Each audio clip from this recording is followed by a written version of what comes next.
Thanks so much for joining us here on Up with KREM. I'm Channing Curtis. And I'm Tim Pham. Hey, what a great weekend. Let's start there. It was so beautiful, wasn't it? It was like 80 degrees. Perfect soaking sunshine. in the vitamin D.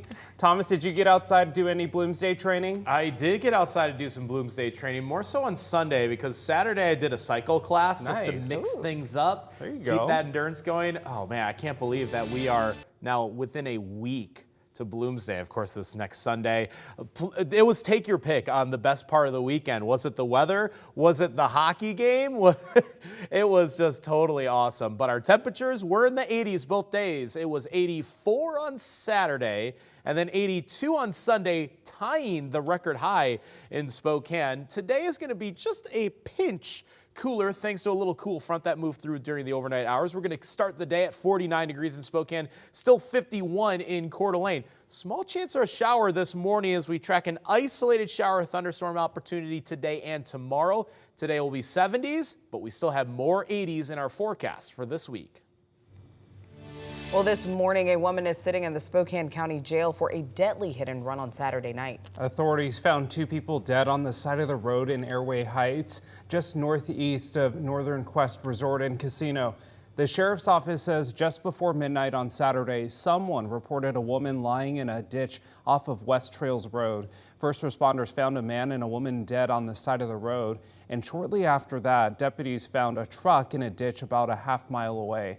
Deputies arrested the driver of that truck, 29-year-old Megan Skillingstad, who they say appeared to be drunk. She has now been charged with vehicular homicide and hit and run. It is also possible this isn't the first time Skillingstad has had a hit and run offense. A deadly hit and run was filed in 2011 with a defendant with the same name and matching age. Today, the Spokane City Council is expected to discuss a proposed controlled substances ordinance. Now, last week, a coalition of Spokane businesses sent a letter to the council urging them to adopt a safe open spaces ordinance to address what they say is an increase in illegal drug use in the community.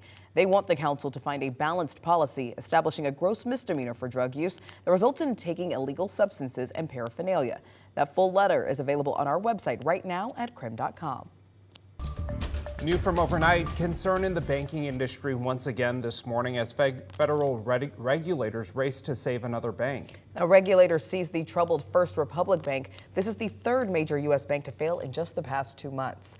Now, the FDIC has accepted a bid from JP Chase to assume all of the bank's deposits. As part of this transaction, all of First Republic Bank offices will reopen as branches of JP Chase today. It's an effort by federal regulators to restore confidence in the banking industry as a whole. To prevent this from happening again, and the best way to do it is to guarantee these deposits. First Republic Bank stock closed at $3.51 on Friday. That's just a fraction of the roughly $170 a share it traded for a year ago. The FDIC estimates that the cost to the Deposit Insurance Fund will be about $13 billion. Right now, an urgent search is underway for a man who is suspected of killing 5 people near Houston, Texas. Authorities say he is on the run and is extremely dangerous. Here's what we know right now. Law enforcement officials say 38-year-old Francisco Oropeza was asked by his neighbor to stop firing his gun in his yard so that they could put a baby to sleep. Investigators say that the suspect had been drinking and took an AR-style rifle and entered his neighbor's home, killing 5 people. Police identified the victims over the weekend. Among them are a 9-year-old boy and his mother. Murió mi esposa y murió mi niño de 9 años.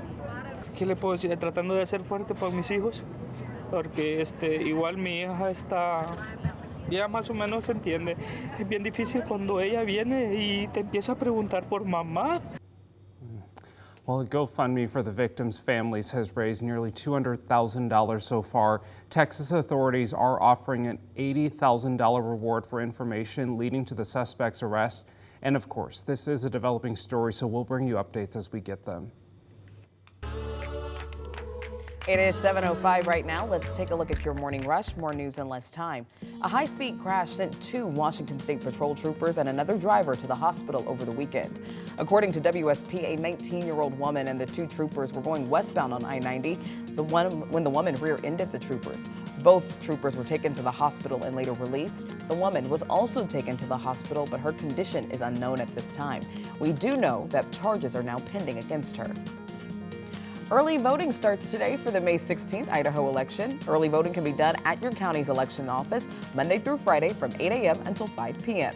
An eligible Idaho voter may use the early voting process. All you have to do is just bring a photo ID with you. Early voting runs through May 12th. Well, tomorrow, Spokane Mayor Nadine Woodward is hosting a town hall. The meeting will discuss the city's finances and priorities for the 2024 budget. The meeting is open to the public, and the mayor is encouraging anyone to drop by at any time to contribute to the conversation. The town hall will be held at the South Hill Library from 5 to 7 p.m. The University of Idaho has hired their next women's head basketball coach. Carrie Amy is joining the Vandals for next season. She spent the past 8 seasons at Nebraska Kearney. She was named head coach of the year and led that team to 3 consecutive NCAA tournaments. And today, a major expansion to Northern Quest Casino opens. The brand new River Tower is 6 stories tall with more than 190 rooms. The expansion brings the total number of rooms at Northern Quest to 442, making the casino the largest resort in Washington state. And the hotel is creating approximately 50 new jobs. That's a look at your morning rush. So I mentioned in my previous weather hit that it will be a little bit cooler today, and that's a result of a cold front that moved through during the overnight hours. At the moment, it's still producing some very light scattered showers, almost just sprinkles at the moment for areas of North Idaho. So if you're getting a little bit rained on between Coeur d'Alene and Wallace, just don't be surprised. Just a little bit of some unsettled activity still passing through the region. Any showers are really moving from south to north, but our cold front has cleared the inland northwest. It's not very powerful. It's not going to produce a lot of shower activity, but it is just enough to put those temperatures from the 80s, which is what we had over the weekend, back into the 70s for highs today.